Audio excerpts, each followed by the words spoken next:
Trump tariff mark ఇప్పుడు తారాస్థాయికి చేరింది. అమెరికా, యూరోప్ దేశాల మధ్య వాణిజ్య యుద్ధానికి దారితీస్తోంది.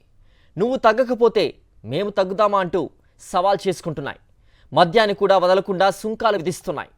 ట్రంప్ మొదలుపెట్టిన ఈ టారిఫ్ వార్ ఎక్కడ భీకర వాణిజ్య యుద్ధానికి దారితీస్తుందోనని ప్రపంచ దేశాలు ఆందోళన చెందుతూ ఉన్నాయి. అమెరికా, యూరోప్ మధ్య టారిఫ్ల యుద్ధం మరింత ముదిరింది. ఇరుపక్షాలు సై అంటే సై అంటున్నాయి. తగ్గేదేలే అన్నట్లుగా దూకుడుగా వ్యవహరిస్తున్నాయి. అయితే అమెరికా నుంచి దిగుమతయ్యే విస్కీపై యూరప్ దేశాలు ఏకంగా 50% టారిఫ్ విధించాయి.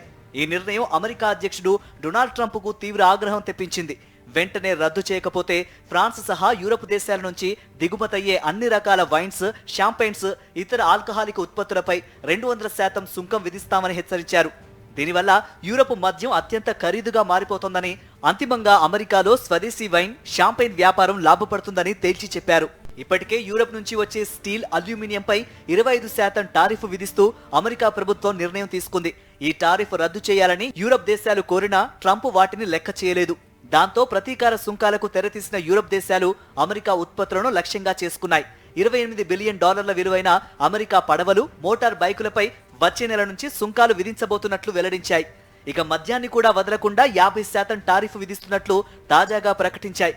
మరోవైపు యూరప్ దేశాలు విధిస్తున్న అధిక సుంకాలపై ధీటైన జవాబిస్తామంటూ అమెరికా ప్రభుత్వ యంత్రాంగం బాంబు పేల్చింది. అమెరికా నుంచి దోచుకోవాలన్న యావ తప్ప యూరప్ దేశాలకు మరొకటి లేదని ధ్వజమెత్తింది. ఇదిలా ఉంటే డొనాల్డ్ ట్రంప్ అధికారంలో ఉన్నప్పుడల్లా అమెరికా మద్యం కంపెనీలు ఇబ్బందులకు గురవుతున్నాయి. ఎందుకంటే ఇతర దేశాలు అమెరికా మద్యంపై టారిఫ్లు వసూలు చేస్తున్నాయి. అమెరికాలోని కెంటకీ, టెన్నెస్సీ రాష్ట్రాల్లో విస్కీ కంపెనీలు అధికంగా ఉన్నాయి. గతేడాది జరిగిన అధ్యక్ష ఎన్నికల్లో ఈ రెండు రాష్ట్రాలు ట్రంప్కే మద్దతు పలికాయి. అయినా ట్రంప్ ఆ దిశగా ఆలోచించడం లేదు. అమెరికా మద్యంపై పొరుగు దేశం కెనడా ఇప్పటికే సుంకాలు విధించింది.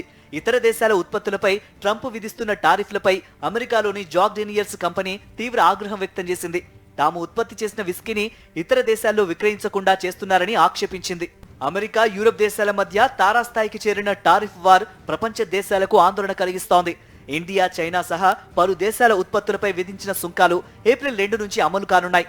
యుఎస్ మద్యంపై యూరప్ దేశాలు 50% ప్రకటిస్తే తాము 200% టారిఫ్ విధిస్తామని ట్రంప్ ప్రకటించడం చూస్తే పరిస్థితి చేయి దాటిపోతున్నట్లు తెలుస్తోంది. టారిఫ్ల వ్యవహారం చివరకు భీకరమైన వాణిజ్య యుద్ధానికి దారితీసినా ఆశ్చర్యం లేదని నిపుణులు ఆందోళన వ్యక్తం చేస్తున్నారు.